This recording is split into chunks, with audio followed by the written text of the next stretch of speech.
할렐루야. 오늘은 계속해서 감사 시리즈 시간입니다. 오늘은 사도행전 16장 말씀으로 감사 내용 바꾸기입니다.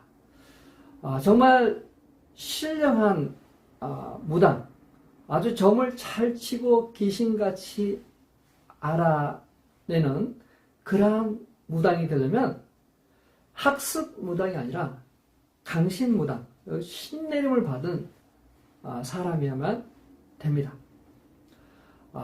보통 이게 무당이 되는 그러한 그 경로가 어떻게 되냐면, 처음에는 몸이 시름시름 아픕니다. 병이 들어요. 꿈을 자주 꿉니다. 환청이 들립니다. 환시를 봅니다. 병원에 가도 병명을 찾아다니지도 못하고, 병이 고쳐지지가 않는 거예요. 그렇게 오랜 시간 고통하고 신음하다가 무당에게 찾아가면 무당이 딱 알아봅니다. 당신은 신을 받아야 돼요. 내린 곳을 해서 신을 받아야만 이 고통에서 벗어날 수 있다. 그래서 갈등하다가 결국은 내린 곳을 하고 귀신을 받아들이는 그러한 시간을 갖습니다. 근데 그때 자신이 어떤 신을 받을 것인가 선택은 못합니다. 만약에 처녀 같으면 총각 귀신을 받는다든지 뭐 그렇게 하지 못한다는 거죠. 많은 것들이 있잖아요. 동자승, 뭐 처녀 귀신, 총각 귀신, 물 귀신, 뭐 채영 장군, 김유신, 뭐 유비, 간우, 장비, 여러 가지 그런 신들을 이렇게 있는데, 자기가 그걸 선택해서 받지 못하고, 그냥 그때, 임할 때 그 신에 이제 지배받는 그러한 것이 되죠. 자신의 생각과 언어가 그 귀신의 영향력을 받는 거죠. 정상적인 삶을 못 사는 거죠. 성경에서도 보면은 그 귀신 들린 사람이 나옵니다. 귀신 들려서 무덤 사이에 머물고, 또 말을 하지 못하고 듣지 못하고 몸을 막 불 속에다가 막 넣는다든지 그런 원치 않는 그런 삶을 이렇게 살아가죠. 자신을 가꾸지 못하고 괴상한 소리, 또 그 인격을 잃어버리는 어떤 그런 삶을 살게 돼요. 자, 점을 치는 사람은 그나마 조금 이렇게 좋은 상태겠죠. 이렇게, 그러나 그 사람은 점을 칠 때 그 귀신을 통해서 그 사람을 봅니다. 의뢰인이 겪고 있는 상황들을 알고, 또 그 의뢰인이 알고 있는 그런 것들을 맞추는 거죠. 어떤 그들의 미래에 대해서 말하거나 맞추고 그러진 않습니다. 왜냐하면 미래는 하나님께 달린 거거든요.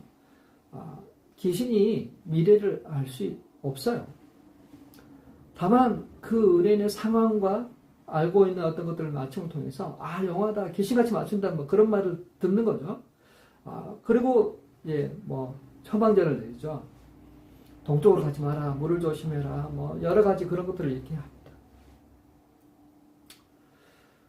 자, 이 점장이를 찾아가는 거는 나름대로 뭔가가 좀 답답하고 뭔가를 이렇게 알고 싶어 하는 그런 마음을 가는 거잖아요. 참 불쌍하죠.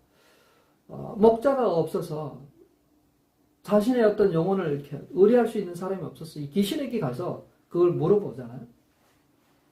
내 가족의 안부, 또 내 이사를 하려고 하는데 어느 날이 좋을지, 그런 것들이 참 이렇게 지배받는 거죠. 매이고 묶여 있는 거죠. 자유롭지 못했습니다. 어떤 한 분의 간증을 들었어요. 예수 잘 믿는 분인데 그분이 과거에는 점을 자주 치러 가는 분이었어요.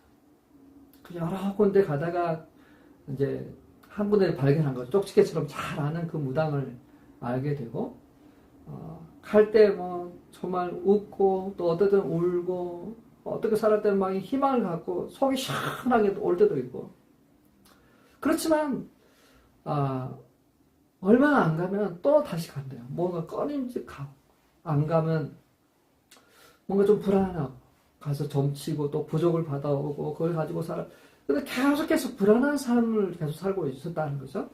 근데 예수를 믿고 나서 자유하다. 더 이상 그것에 막 매이고 묶이고 두려워하지 않는다. 왜 그럴까?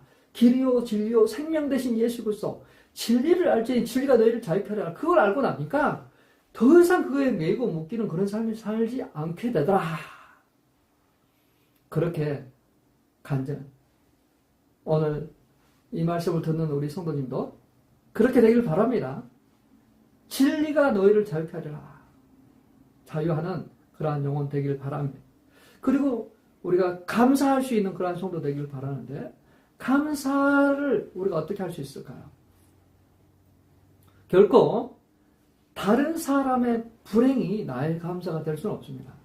다른 사람을 이용해서 나에게 어떤 만족을 채우거나 감사할 수 있는 그런 삶을 살아서는 안 됩니다.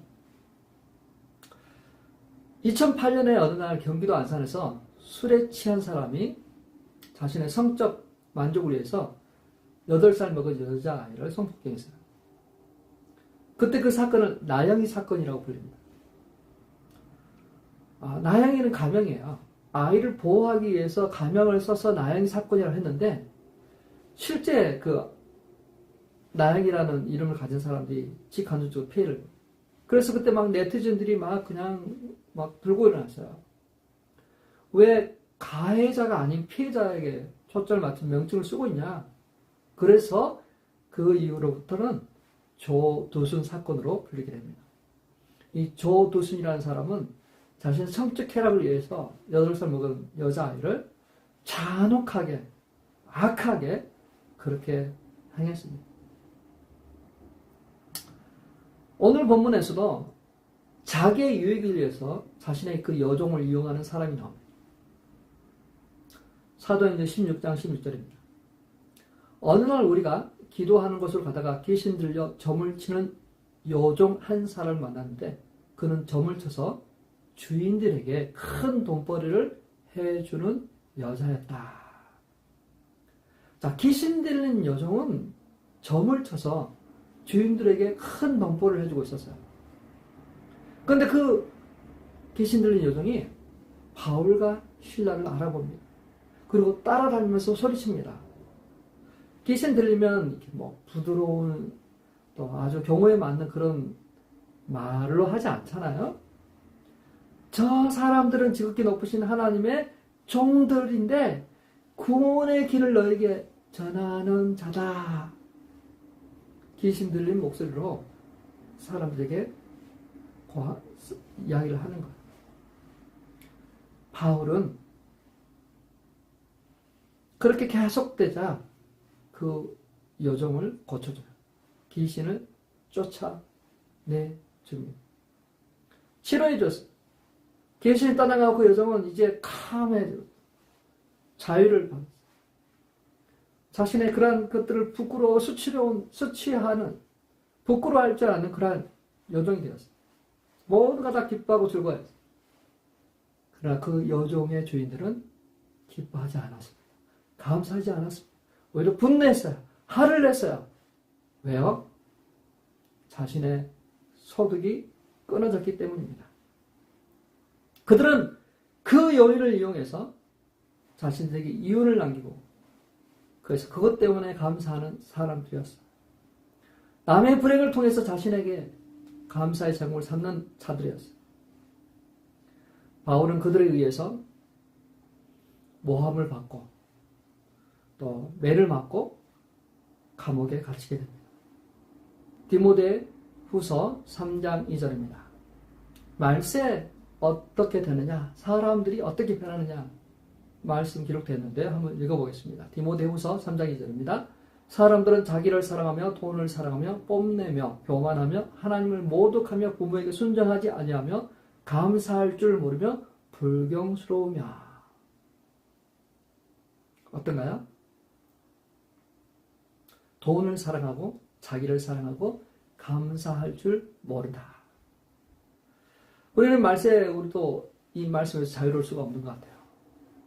가족을 사랑하고 돈을 사랑하고 만족하지 못하니까요.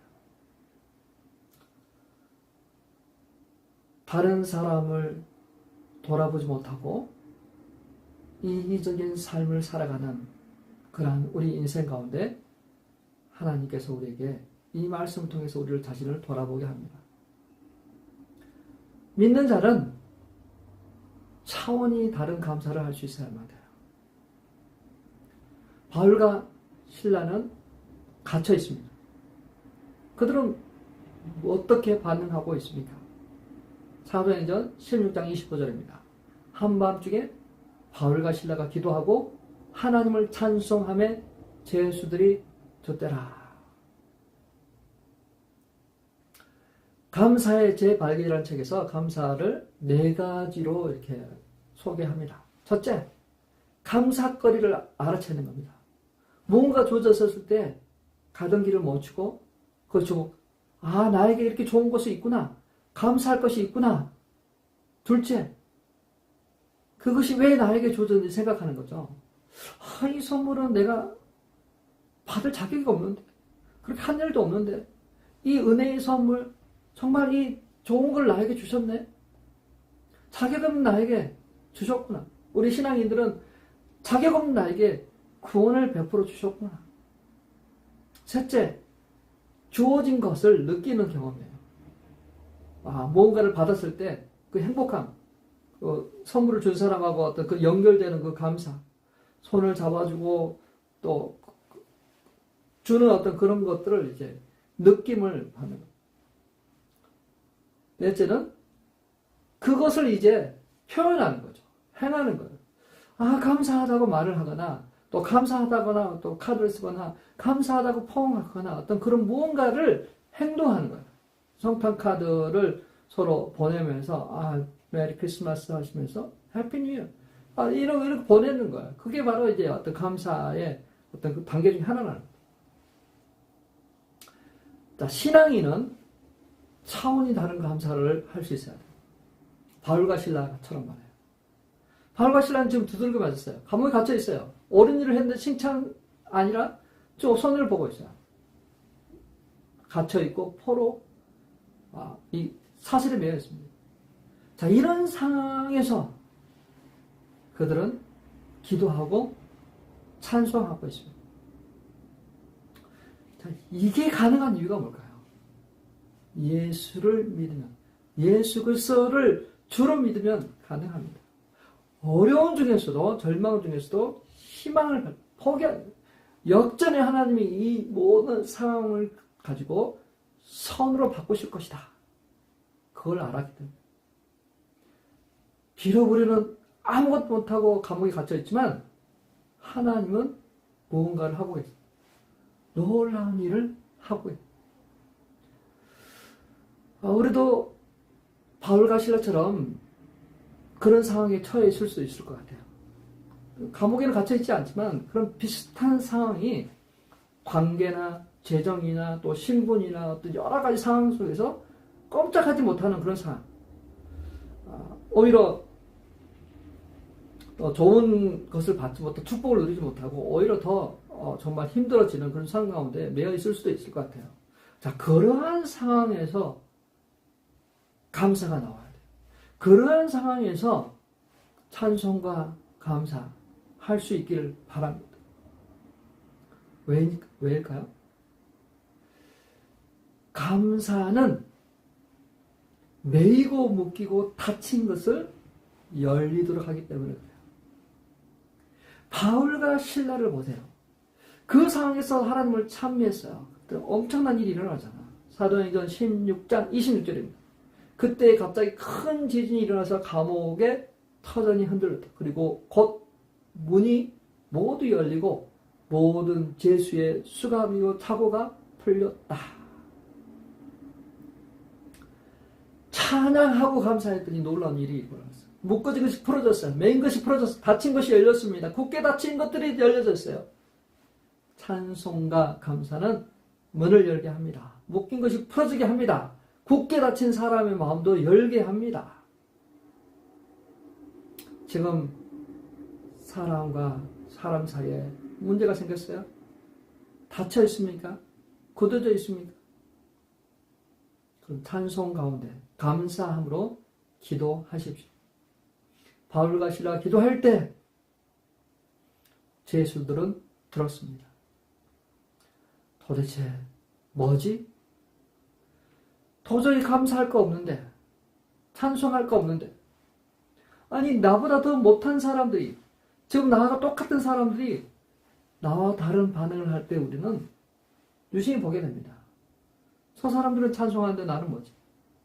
나보다 못한 사람들인데 이 모습, 이러한 모습이 바로 우리가 보여줘야 되는 빛의 모습이요, 소금의 모습이에요.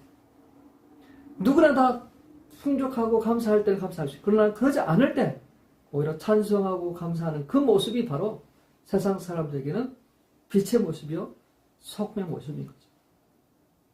힘들고 어려울 때 찬송, 감사하시길 바랍니다.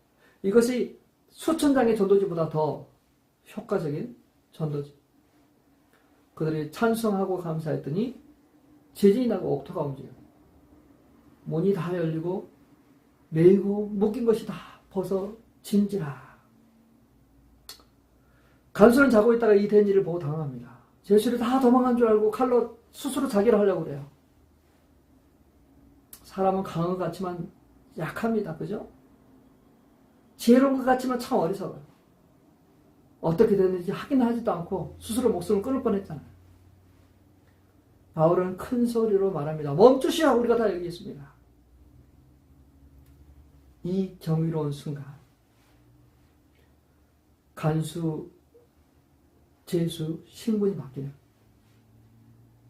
아니 간수가 오히려 제수에게 엎드려서 물어봅니다. 선생님이여, 우리가 어떻게 하면 구원을 얻으리까? 어떻게 하면 우리가 구원받을 수 있습니까? 사도행 16장 31절입니다. 그들이 대답하였다. 주 예수를 믿으십시오. 그리하면 그대와 그대의 집안이 구원을 얻을 것입니다. 어떻게 하면 구원을 얻는다고요? 그대와 그대의 집안이 구원을 얻을, 주 예수를 믿으십시오. 그리하면 구원을 얻습니다. 당신뿐만 아니라 당신의 집안까지도 다 구원을 받습니다. 주 예수를 믿는다. 주 예수 그리스도를 내 마음의 구주로 구원자로 주님으로 받아들인다.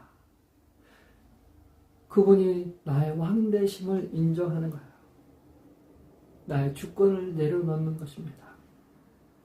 그리하면 주님께서는 하나님의 무서운 심판에서 나를 구원하셔 모든 것에서 나를 자유케 하실 것입니다. 상한 심령을 치료할 것입니다. 매이고 묶이고 포로되고 병든 모든 심령이 치료될 것입니다. 감사, 찬양 하는 자에게 이토록 놀라운 일들이 일어납니다. 말씀을 아무데 하겠습니다. 지금까지 무엇 때문에 감사하셨습니까? 감사 영역을 한번 키워봤으면 좋겠어요. 감사 내용을 바꿔봤으면 좋겠어요. 없는 것으로, 부족한 것으로 감사해 보십시오. 보이는 것보다 보이지 않는 것 때문에 감사하십시오. 나에게 베풀어 주신 그 놀라운 은혜에 감사하십시오. 지금뿐만 아니라 영원히 기뻐할 것으로 감사할 수 있기를 바랍니다. 감사의 계절입니다. 이제 추수감사절이 다가옵니다.